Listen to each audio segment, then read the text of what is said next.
Hey everybody, it's Mike from the Mike Wagner Show, powered by SoundCloud Studios. Visit online at soundcloudstudios.com for all your needs. Look at a professional website without breaking your budget. SoundCloud Studios is the answer.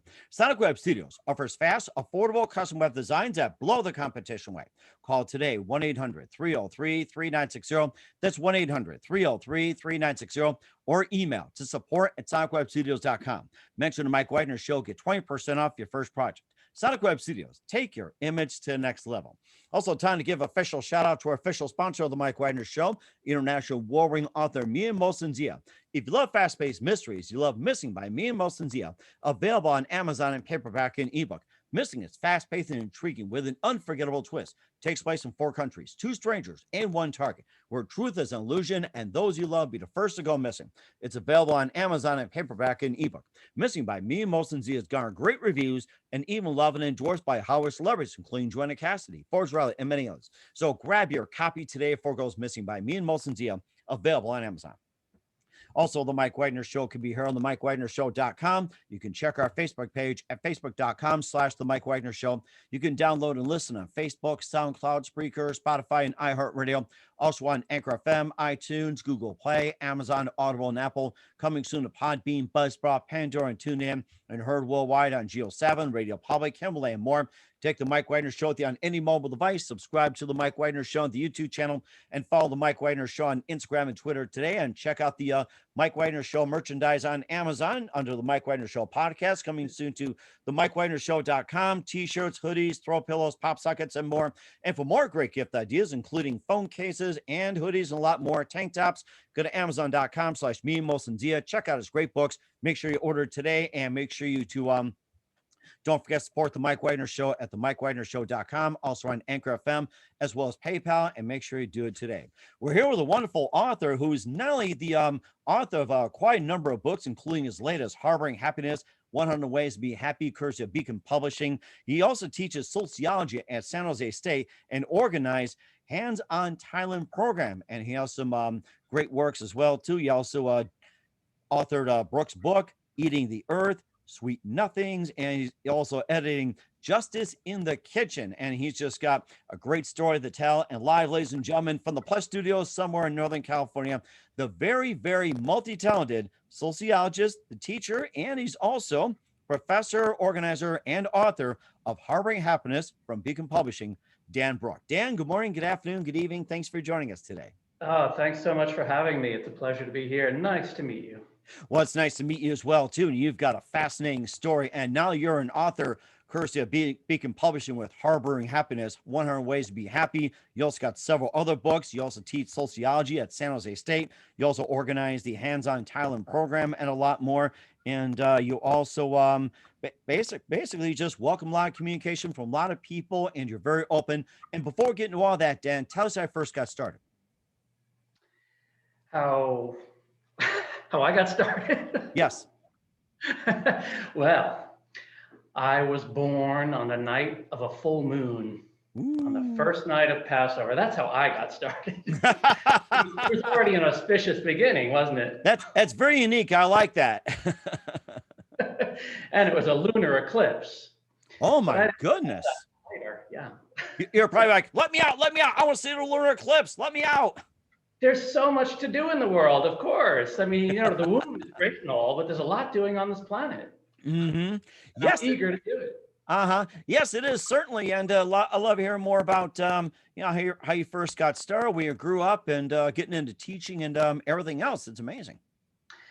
I grew up in Brooklyn, New York, the old country. And I never imagined I would be a teacher. I actually wanted to be a garbage man. And I still aspire to that because, well, you get to work with garbage, you get to be outdoors, you get to ride on a truck. I mean, I still think I might have made the wrong decision. But a lot of people in my family were teachers and are teachers. And so I think it was part of my culture. And I love the idea of continually learning, even though I messed around a lot in school. Mm-hmm. It's great to be around young people, whether you're young or old.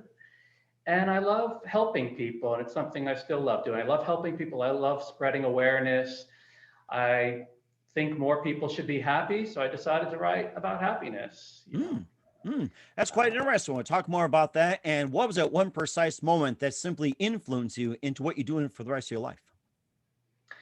I can't pinpoint one moment. There's lots of moments. There's so many people in my family who inspired me. There's so many teachers who inspired me. There's so much really need in the world that also inspired me. There's always people who need to learn things. There's people who need to be healed, happier. We're social beings, and so we need each other fundamentally. And so, however it is we do that, that's important, and that always spoke to me. Hmm. And also, too, you also teach sociology at San Jose State, and tell us how long Yeah. you've been doing that, and what inspired you to get into sociology. So I've been teaching at San Jose since 2005, and I was teaching at other schools for some years before that. Um, well, I actually started off in political science, and I still love politics. And I was teaching political science, American politics, at another school for a good number, about 10 years or so. Hmm. Uh, but I switched into sociology. It allows me to do political things, environmental things, but in a broader context, because I can look at the causes and consequences for human beings. And I can look at the social structures that we create, and then also examine how those systems that we create, including the internet and Zoom and podcasts and everything else, and then how those social things affect us in turn. So I find that fascinating. It's like a societal version of psychology, Hmm. and that's where my heart is. Hmm. That's interesting having sociology and social media, which makes a lot more sense. And in terms of the political science as well, too, how would you describe the current state of politics, especially with our current administration? Oh, politics is always a messy business. I love being outside of it and criticizing it from the outside, because I know if I was on the inside, I'd be criticizing myself too. Uh, Like many of us. I think in some ways, Biden is infinitely better than Trump. In some ways, unfortunately, he's similar. Uh, and whoever it is, there's always a lot of room for improvement.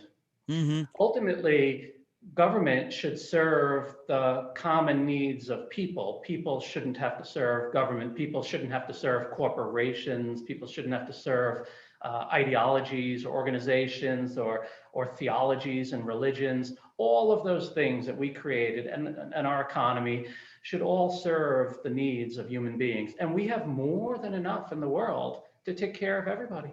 Hmm. And it sounds like it too. And yeah, and you also had taught at a number of schools. Describe your journey from Brooklyn all the way over to San Jose State with some stops in between.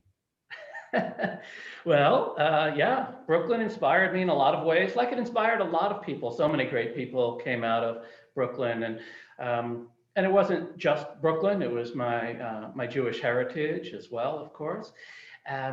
So Brooklyn and spending a lot of time in Manhattan as well, and going to school at Clark University in Worcester, Massachusetts, and my brother and his family lived just outside of Boston in Massachusetts, and that was great. And I came back and I taught English as a foreign language in New York City to elementary school kids, and that was fascinating. I had Mm, kids from maybe 20 different countries, wow.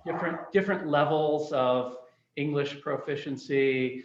It was an underfunded school, so I didn't have enough of any one textbook for all the kids. At certain points in the year, because I had kids coming in throughout the year, they didn't just start in the beginning. Whenever they came to this country, they were enrolled in the school, and Wow. so that means that a couple of points I didn't have enough chairs for all of my students. And with the other teachers, we sort of played an unspoken game. Oh, lunch hour, and they were out of their classroom. I stole a chair so I'd have enough chairs for all of my students, knowing that one of those chairs was going to be stolen from me at a certain point when they needed it. But you know what? You do what you can with what you have, wherever you are, whenever it is, and that's okay too. And he also ventured over to San Jose as well, too, to take up some teaching and just tell us how you got approached about it. Well, sure. So I taught at a lot of places. I mean, after New York, I went to Bangkok and I taught English for a year. And that was an amazing experience, teaching young professionals who mostly wanted to study in the United States and then go Hmm. back home to beautiful Thailand. Um, I taught, after getting my degree, I taught at UC Davis and then UC Berkeley for a few years each. And even San Francisco State. I taught preschool as well. And then, Wow. it's just, sort of like the luck of, always often a combination of luck and skill. I'm very perseverant. I'm not a fan of quitting. So, I even applied when there wasn't openings. I talked to people at places, even if I got rejected. So I wound up getting a job, at San Jose State in 2005. And how lucky I was, right? Because it's a great place. It's a beautiful place. It's a great school. In fact, just last year, Money Magazine rated San Jose State the #1 most transformative university in the country. Really? Number one transformative. That's Number one. amazing. Wow. Partly because of things like service learning opportunities and study abroad, including my hands-on Thailand. In some ways, it's a typical school. In some ways, it's unique and amazing. And it does sound amazing. You also got some amazing books involving with your experiences in Thailand, harboring happiness, a lot more. And Brook's book, we'll talk more about those in just a minute, especially a new one from Beacon Publishing. But first, listen to the Mike Wagner Show at the MikeWagnerShow.com, powered by Sonic Web Studios. Visit online at SonicWebStudios.com for all your needs. Looking at a professional website without breaking your budget, Sonic Web Studios is the answer. Sonic Web Studios offers fast, affordable custom web designs that blow the competition away.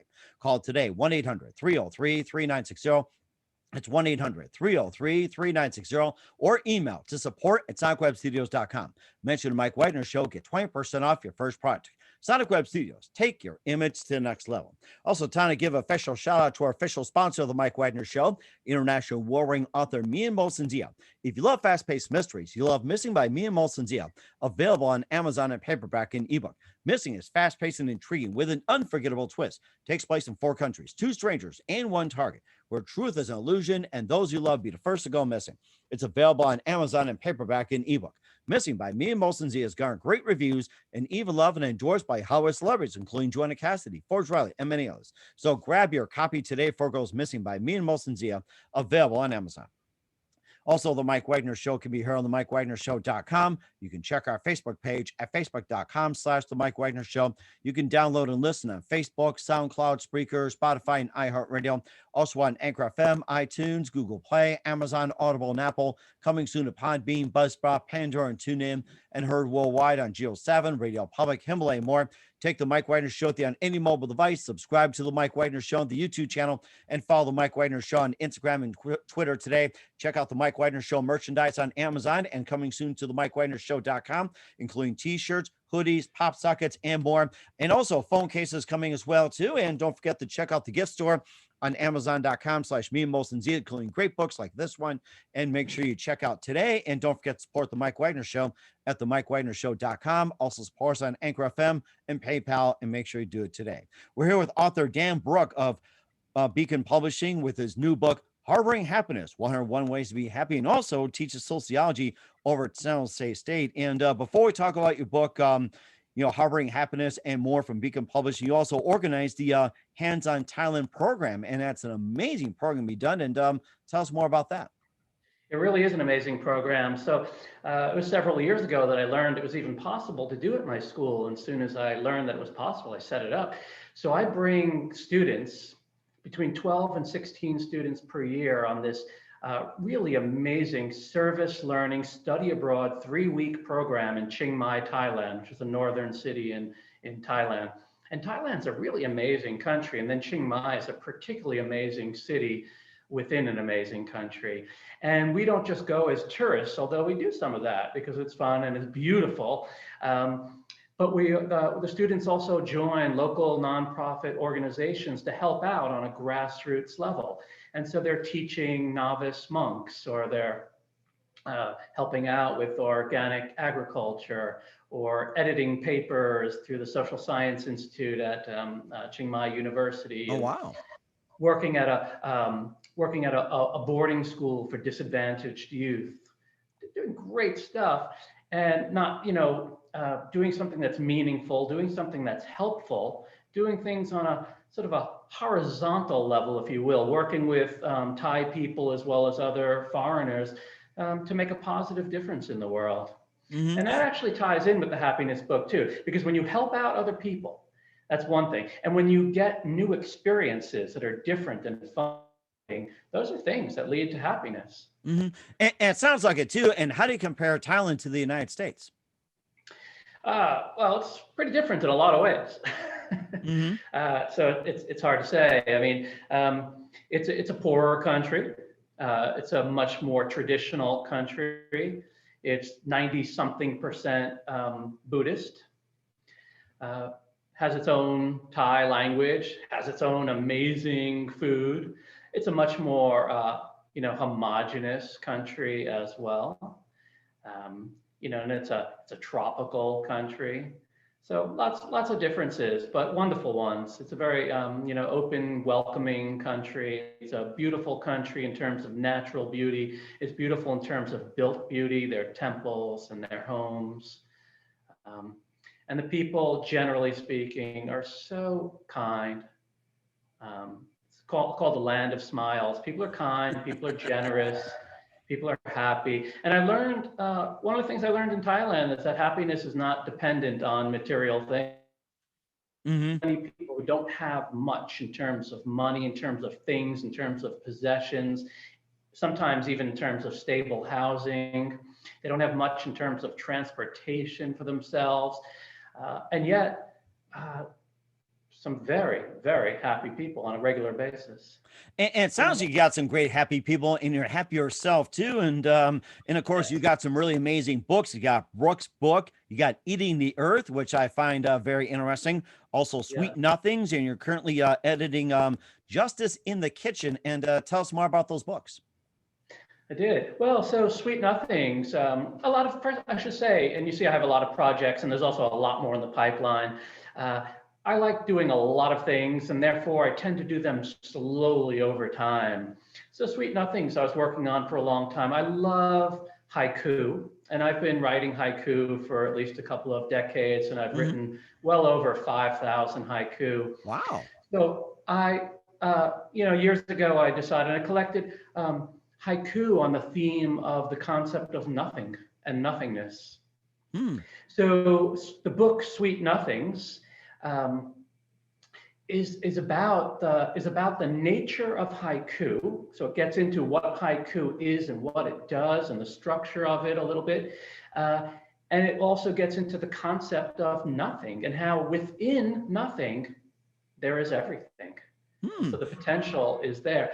So haiku is small poetry. It's very portable poetry. And nothing is always available to us. And there's such great peace and happiness in nothing. Hmm. That does sound amazing. I feel happy about it. And maybe give us a poem or two in haiku from your book. Unlike you, I see that you have an amazing memory. I have a very poor memory. And so I don't have a copy with me and I can't even conjure it. Or like, say, if you were to come up with something, maybe just a really short one or something, if you can come up. If not, it's okay. So. Yeah, I think I'll pass on that actually. One of the things I like about writing, and it's why I'm such a prolific writing, it's a way for me to outsource the thoughts in my brain, so I don't have to keep it in my head anymore. Hmm. Until I publish it, it rattles around in there. Once I publish it, now it's out there, and it's for you to do whatever you want with it, and for readers to do what they want with it. It's not mine anymore. I don't Hmm. know. Right, exactly. And of course, you also got Brooks' book and also Eating the Earth, which is Yeah. in various So, languages. And I mean, yes, so can you just tell us more about that? sure. So Brook's book and some other books that I have, I actually I recently made free. There was a free ebooks and available. And Brook's book, it started out sort of as a joke, but I started accumulating just pithy wisdom from my experience, because I think about things a lot. Maybe it's because I'm a thoughtful person, also because I'm a sociologist. So I think about some common things. I think about uncommon things. The very first thing in Brook's book was what I call Brook's Law.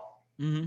And Brook's Law is that it basically says the stronger the argument you make, the weaker the response from other people. And sometimes that response is so weak that it's an insult. Sometimes the response is so weak that it's just silence and you don't actually get a response, although silence is a form of a response. So if you're interested in that kind of thing, and I have it on, I don't know how many, well over 100, I never counted, I'm not into that, but well over 100 different topics, maybe 200 for all I know. So if you're interested in that kind of thing, then Brook's book would be for you. Okay. Eating the Earth is another thing that I've been working on for years.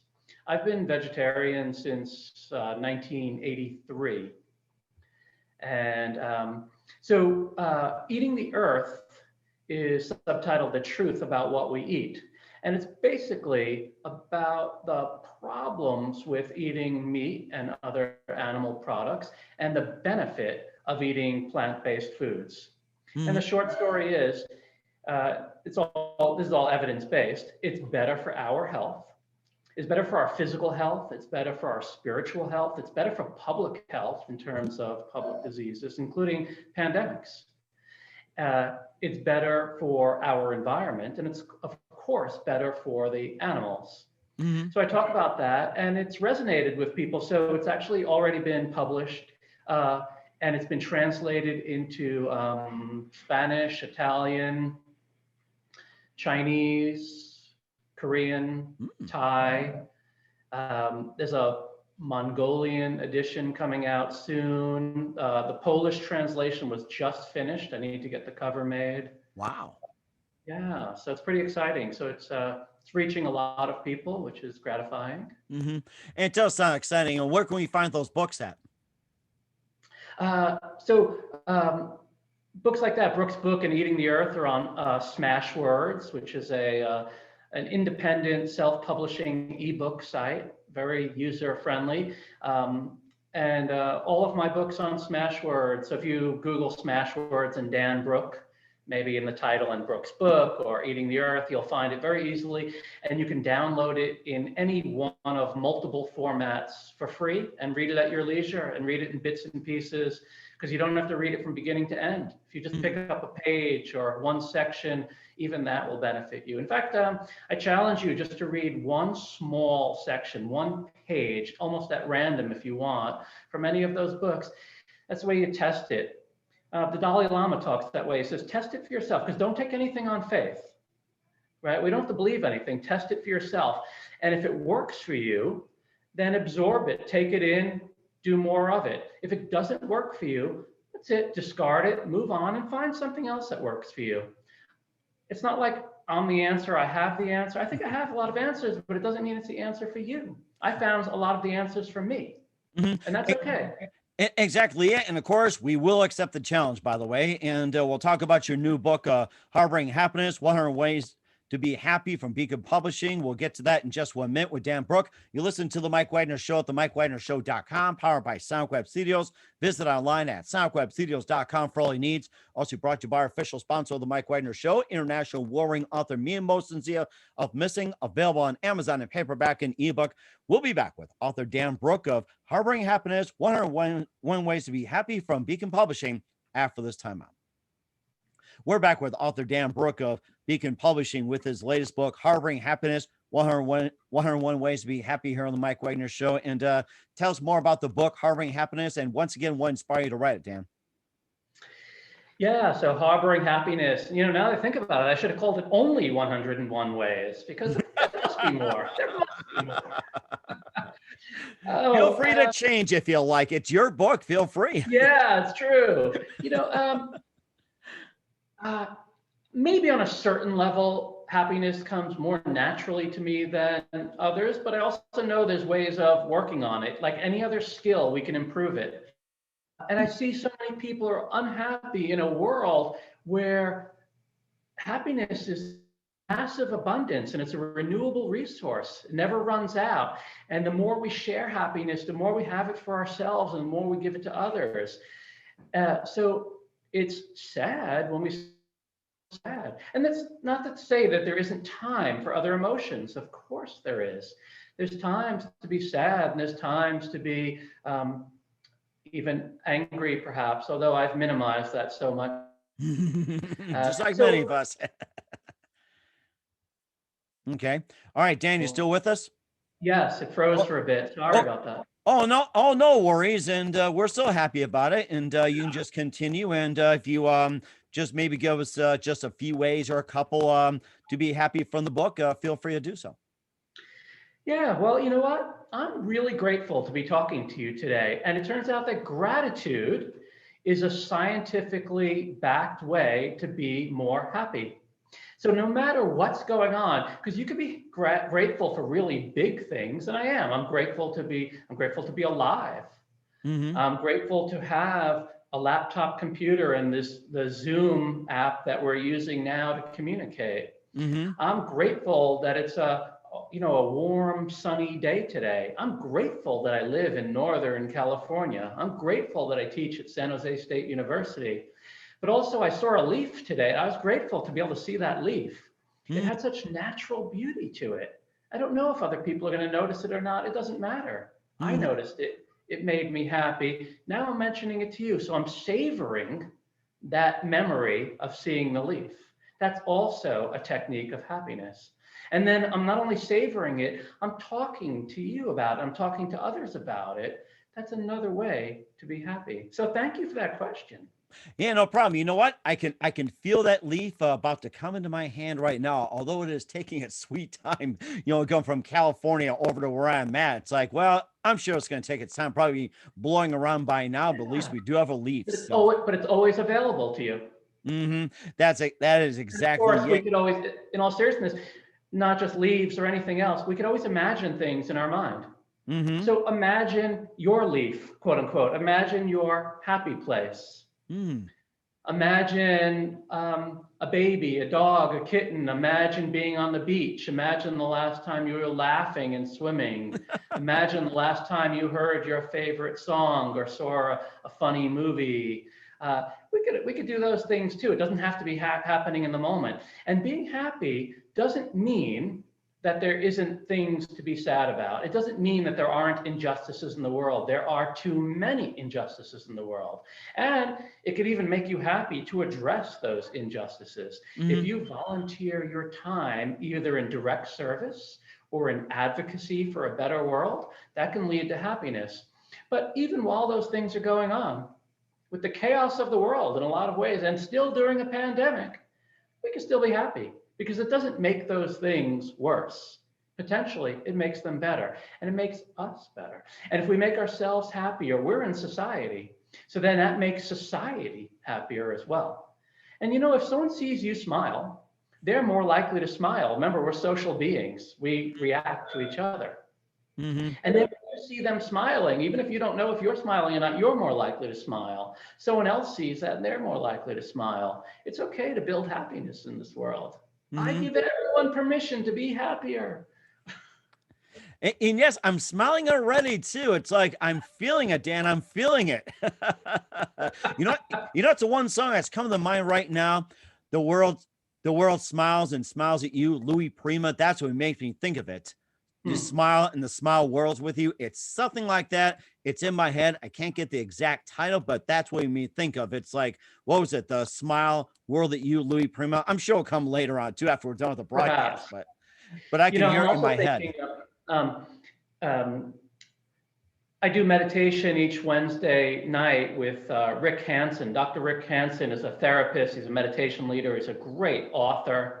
And I'm reminded of a line from him. He says, no matter what is happening in the world around us, no matter what the situation we're stuck in, no matter how anguished we are for others, no matter how hopeless it seems and helpless we feel, we can always turn to joy, claim it, and welcome it. So scientists say the latest estimates are maybe 40% of our happiness might be genetically related, or maybe 50%. Maybe 10% is related to circumstances, which is a lot less than people typically think. And then that means 40 or perhaps 50%, give or take, is related to what we do and what we think and how we react. And we can react however we want. If you want to hear an extreme example, I'm thinking of Viktor Frankl. He was a psychiatrist in Austria. And being a Jewish psychiatrist, he was rounded up by the Nazis during World War II, and he was brought to a death camp. He found out that his wife had been killed. Amazing tragedy. This is so painful. And they took away everything, right? He didn't have his home. He didn't have his office and his books and his pens. He didn't have his clothes and his friends and his patients. He didn't have his neighborhood. He wore a uniform as he was assigned. His hair was shaved. He had a tattoo on his arm, and you're not supposed to, Nazi prisoners weren't supposed to use their names. They were supposed to just use their numbers. And he also knew he could be killed at any time as he saw people around him being killed. But what he realized is that no matter what happens to him, no matter what the Nazis do and impose upon him, they can't change the way he thinks, he wants to think, and how he feels if he wants to feel that way. So if he wanted to think about playing chess or doing math or a violin concerto, and if he wanted to be happy and generous and decide to share the little bit of stale bread with someone who needed it more than him, then he would do so. And he did. And, he wound up surviving, thankfully, and writing books like Man's Search for Meaning. And he talks about these things. Now, I hope and assume that none of us will ever be in as dire of a situation as Viktor Frankl was. And so if Viktor Frankl can do it in a Nazi death camp, surely we can manage to find the techniques and to feel good about ourselves. And not only to have compassion for other people, to literally or figuratively share our bread with others, but also to have self-compassion, right? Share your bread and your good thoughts and your good feelings and your compliments with yourself as well. We can all do that. That is very amazing. I love that advice, and that's a great story. And of course, besides Dr. Rick HandsOn, you talk about his authors, one of your favorites, and who are some other favorite authors growing up? Forgot to ask you there earlier. Again, this is my my bad memory, perhaps. I don't know. I mean, I loved a lot of things growing up. I loved when my grandparents would read stories to me at night, and sometimes I wanted to hear these stories so much, and they must have gotten so tired of reading them that they would skip portions, and I'd be, I think you missed something there. I want the whole story. Hey, that's a good trick, kids, if you want to do that. I know, right? As an adult, I love writers like Rebecca Solnit, who so brilliantly mixes natural history and social commentary with personal autobiography. Rebecca Solnit is an amazing writer and an amazing person. I love anything that Howard Zinn writes. He famously wrote A People's History of the United States, but other books as well. Truthfully, I like anything that's really well written. A friend of mine years ago got me a subscription to Harper's Magazine, and we were talking one time, and he knows I'm busy with other things, so he knew I wasn't reading everything, and he goes, "You don't have to read everything," and that's great. It's a nice, nice thing to do to someone too. We were talking about, I noticed there was an article about old farm tools. Okay, I'm a city boy. I like politics, economics, the environment. I'm not really into old farm tools. And he said, well, you don't have to read it at all, but if you want to, just read the first couple of paragraphs and then don't read the article. I said, oh, that's fair. I'll just read the couple. It was so well written that it sucked me in because it was about old farm tools, but it was connected to the farm situation in America and the aging of farmers, and it connected it to globalization and where other things are grown and how increasingly tools are being made in countries like China.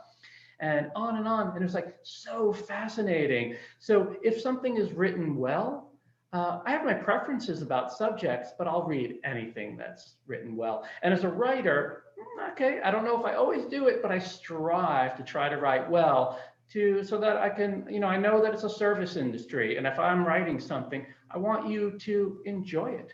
No matter what the topic, even if it's a deadly serious topic, it should be fun. Enjoy it. And it is fun too, and I love your book. I want to read it too from Beacon Publishing, Harboring Happiness: 101 Ways to Be Happy. And where can we find your latest book at? Well, Harboring Happiness is on major booksellers like Amazon and Barnes and Noble, and it's also available through some smaller book publishers, more indie places as well. So that's good. And eventually it's coming out next month, I think May 7th. So eventually it'll be in some bookstores as well. And that's great. Okay. It's available for pre-order now. So if you're interested, go get Harboring Happiness. And, one of the things I like about the book is, sure, it has an introduction, all that, but you can poke around anywhere. So you can just randomly open up the book. And maybe that'll be like bibliotherapy to you. You can open it up anywhere, and maybe that's the piece that'll speak to you. And if not, no worries, because it's really short. I made it really bite-sized because I want it to be user-friendly. I want it to be easy. I'm not, especially with a book about happiness, I'm not looking to burden anyone. I'm looking to lighten people's burden. I'm looking to make it easier for them. So poke through. It'll take you maybe each one could be like a minute or two, but some you might want to linger on. Some you realize that's not for me. Move on and discard it. No worries, And that's amazing as well, too. And I'm going to take a bibliotherapy after this. I think I can use it right now, which is amazing.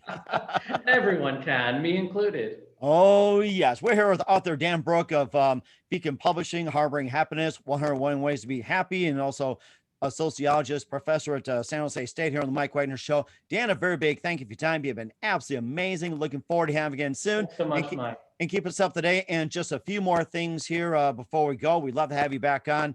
What should I say, what can we expect from you in 2021 and beyond, Dan? Well, I think about all sorts of things, and I love writing, so I have more things coming. In the pipeline is a book called Zero to Infinity: A Numerical Guide to Jewish Wisdom. Oh, wow. I also have something coming out related to Diego Rivera and his FBI file. So that'll either be later this year, possibly next year. Eventually, I have a book. It's about impossible things that were believed to be impossible by intelligent and reasonable people, and yet they were very possible because they happened. Impossible things happen all of the time. So in that sense, it reminds us to be humble too. What we think is impossible may not be impossible. So anyway, those are also future things. And we're certainly looking forward to those, Dan. I'm very excited. And who do you consider your biggest influence in your career, Dan? The world influences me. It's not even named people. Kids influence me and inspire me a lot, whether I know them well or it's just an ephemeral thing if I just meet them in California or Thailand or anywhere else. So many kids, they're happy-go-lucky. They just want to play. They just want to talk to people. You can meet a kid, they're already, they'll make you a friend instantaneously. That inspires me more than anything else. That is very nice. And we need more of that these days in terms of children. They need that more. And what's the best advice you can give to anybody at this point? I'll take from Bruce Lee. Bruce Lee said, he was speaking about the world for people. He said, absorb what is useful, discard what isn't, and add what is uniquely your own. There's 7.8 or so billion of us, but no one can take your place in the world. We're just like everyone else in a lot of ways, and yet each of us is unique in our own way. So absorb what's useful, discard what's not useful, discard all the trauma, all the pain, discard all the education that wasn't useful, discard all the insults and everything else, discard all the envy and discard the greed and all that, and then add what is uniquely yours into the world. That's one way we become happier for ourselves, and it's one way that we make a better world and make other people happy too. And that's amazing words from Bruce Lee. I really like that. That was just great. Once again, author Dan Brook of Beacon Publishing with his latest Harboring Happiness, 101 Ways to Be Happy here on the Mike Wagner Show. Dan, a very big thank you for your time. You've been absolutely fantastic. Looking forward to having you again soon. Thanks So much. keep yourself today. And one more thing, don't go away yet. Tell us about your upcoming projects. What's your website? How do people contact you? Where can people purchase or check out your books? I guess the shortest way is about.me. So about.me/Dan Brook. And that connects to, my resume and other things. That's probably the easiest way. People can write me at brook@brook.com. That's BROOK@BROOK.com. That's fine as well. So any way you reach me is fine. You can Google me and find out as well. You can check out my free ebooks on Smashwords. You can look for Sweet Nothings. You can look for this upcoming Harboring Happiness. Lots of ways to reach me, lots of ways to read me, lots of ways to enjoy life. Find your own path. That's great. We certainly will do so. Once again, Dan, a very big thank you for your time. You've been absolutely terrific. Looking forward to having you again soon. Do us a favor, keep us up to date, and don't forget to keep in touch. And you've been absolutely amazing. Looking forward to another set of happiness, maybe not just 101, 102, and beyond. You're amazing too, Mike. Thank you so much for this